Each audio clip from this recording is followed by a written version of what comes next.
Today isn't a full 25th anniversary rundown, I already did that, and it's not a complete how DCA got here history lesson either. I already made that video as well. This time I'm here for something simpler. What does Disney California Adventure feel like right now? Because Soarin Over California is back, there are 25th anniversary touches still scattered around the park, and at the same time, there's construction everywhere, and whole areas feel like they're bracing for the next big change. We're doing a vibe check. What still feels like California, what feels like the park's future, and what feels like it's in between. We'll also take a quick stop by the special 25th anniversary Magic Key event and try a brand new food item. All aboard the Imagine Mover!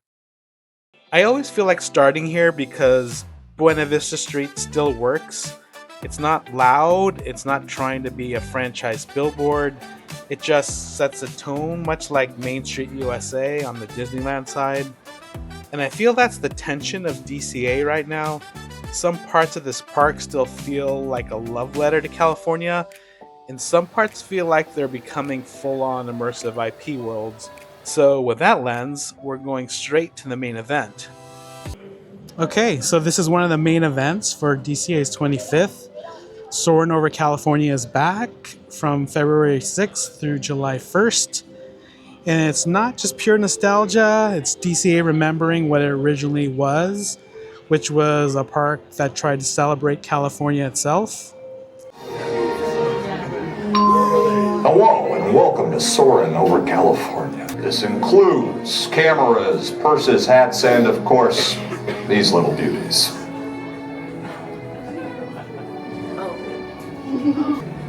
Yeah, have a nice flight.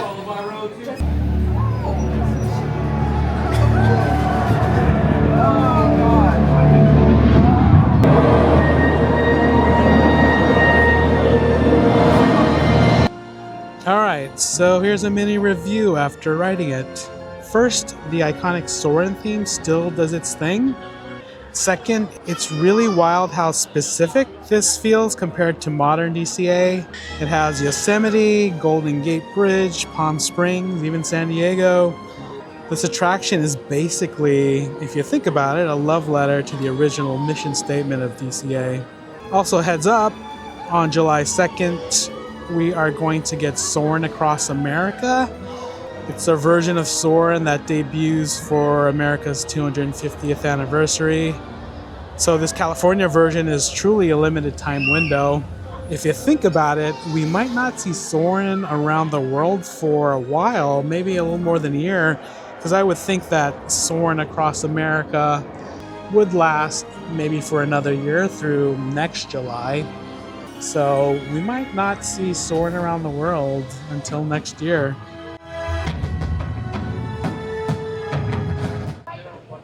If there's one area in DCA that proves that it's come a long way in the past 25 years, it's definitely Cars Land. The immersion in this area is amazing. The rock work is very detailed and the scale is immense. It's also very smart design as it provides immersion for Radiator Springs Racers, the ride, as the cars race past the canyons. But it also provides a scenic backdrop for Cars Land itself, just for guests walking around. Here's some extra proof of the immersion. You have a guide here that tells you exactly what each of the formations are. Very much like a typical national park. It even goes to the level of talking about the Radiator River. I didn't even know there was a Radiator River. This, of course, didn't exist in DCA 1.0 and was just a parking lot when the park first opened. There was a tram to the parking lot, but in general, it was still walkable from what I remember. Based on Disney's previous pattern and future plans, all the flat parking areas just get taken up for expanding the parks, just because of the limited amount of land that's available. We're now walking into Avengers Campus. This would have been the Bugs Land entrance in DCA 1.0. This land opened in 2021 to establish a Marvel presence in the parks, It added a fun new ride with web slingers, but the land overall still feels incomplete. But that's expected to change soon with the Infinity Defense and Stark Flight Lab construction, which doubles the size of Avengers Campus. I can see some construction progress in what looks to be the Stark Flight Lab area over on the right. We haven't seen any new updates yet in terms of when the new areas will open here in Avengers Campus. Based on the new changes, though, and the direction that this land is going in California Adventure, it's pretty obvious to see how DCA is moving away from the California theme and into the worlds of adventure. This land just proves that. Guardians of the Galaxy Mission Breakout used to be Twilight Zone Tower of Terror. It was switched over to this theme to create a Marvel presence in what was eventually going to be the Avengers Campus. I do miss the Twilight Zone ride, but I think our version here was definitely not as good as the one in Orlando. So overall, I think it's a good thing to diversify a little bit and make this part of the Avengers Campus. As we stroll through Hollywoodland, I wanted to point out that structurally, it's still very similar to the way it was in DCA 1.0. Not a lot of changes here.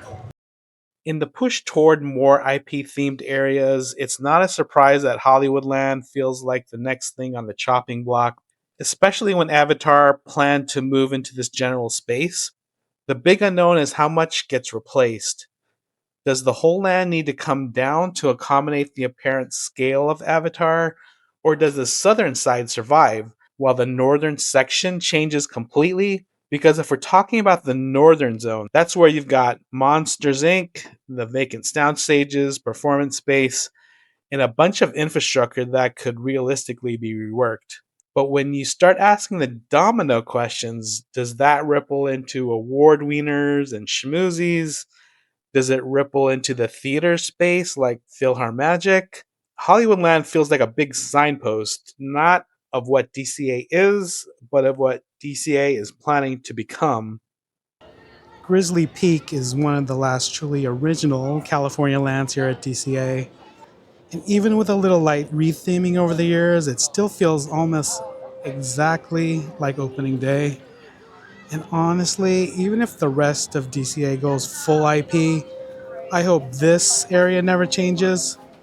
Let it just stand as a tribute to the park's roots and to California itself. Because when you look at it, Grizzly Peak is immersive already without being flashy. It doesn't scream for attention, it just works. There was a special magic key holder event to celebrate the 25th anniversary of DCA. Had an opportunity to take a photo op with Mickey and Minnie, as well as a backdrop of California Adventure and its various eras. And then we have these cool souvenir magnets. We're gonna have some lunch here in Radiator Springs, watching the cars go by, stopping by Flo's V8. We have a new item here. It's called the Big Dipper Cheeseburger. Is one of the newer items that came out a few weeks ago. And we have this drink here. It's called the Stop Sign Cream Soda Pop. So the Big Dipper Cheeseburger looks very much like a regular cheeseburger. It's beef patty, American cheese, B&B pickles, caramelized onions on a toasted bun with pepperoncini cheese sauce. I think the unique thing here is having the pepperoncini cheese sauce on the plate itself. The Stop Sign Cream Soda Pop looks a little messy right now. It was a little cleaner when I got it, but there is Sprite in it, so it's going to bubble up. But it's Sprite with house-made strawberry and coconut cream, topped with a house-made strawberry cream and strawberry flavored flakes. I'm gonna give it a mix before I drink it. Just trying to mix it wasn't very successful. There's Sprite in it, so the carbonation caused it to bubble up and overflow a little bit over the cup. I think I'll just try to drink it directly. Another fun twist with this is the buns are inside out. It almost gives it a patty melt kind of feel, but I think it also gives it a look of a car wheel. Interesting little thing too is if you like your fries with cheese, you got plenty of cheese to dip your fries into as well. The burger was pretty typical. I don't think there was anything really unusual or exceptional about it. The only unique thing really was the pepperoni sauce that really had a spicy, tangy kind of feel to it. That really made the burger. I would give the burger 3 out of 5 stars. The drink was pretty good. It was a little bit messy because they put cereal and coconut and cream on top of it. I felt like I was drinking a breakfast cereal with soda in it. It was a little on the sweet side. I would give the drink a 3 out of 5 as well. Even with the 3 out of 5, how can you beat having lunch right here in Radiator Springs? Pixar Pier and Paradise Gardens were originally Paradise Pier, a cornerstone of DCA 1.0. And if you look closely, if you stop focusing on the outward theming, the original land is still very alive here. Golden Zephyr, still basically untouched. Jumpin' Jellyfish, same story. Corndog Castle, still doing what it's always done. The Incredicoaster track layout is still California Screamin'. Goofy Sky School is still Mulholland Madness at its core. And the swings, Silly Symphony swings, are basically the same infrastructure that used to be Orange Stinger. Even the Boardwalk games, still here. They're just Pixar branded now. This area might be the best example of how DCA changes. Sometimes it completely transforms itself, and sometimes it just changes its clothing and keeps moving. And what's interesting is Disney seems fully committed to this region of the park long term, especially with the Coco themed expansion planned to extend this general side of DCA. So here's what's been sitting with me. Mickey's in the 25th anniversary outfit, that's a throwback to DCA 1.0, but the overall resort energy, it's like the 25th anniversary came and went in a blink. Merch disappeared fast, the Pixar Pal Around popcorn buckets sold out quickly, the happy 25th moment faded, and suddenly you're seeing the Disneyland 70th celebration messaging and colors back in place on Buena Vista Street. And look, none of that is shocking. DCA is still the younger sibling in this resort, still evolving, still figuring out what it wants to be, but it does raise a real question.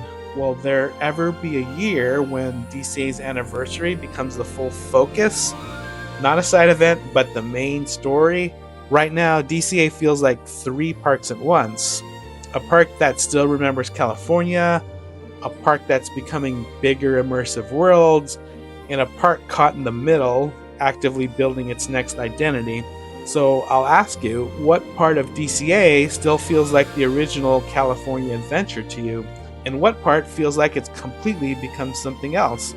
If you want the full 25th offerings breakdown, I've got that video. And if you want the full history, evolution, future arc, that's up too.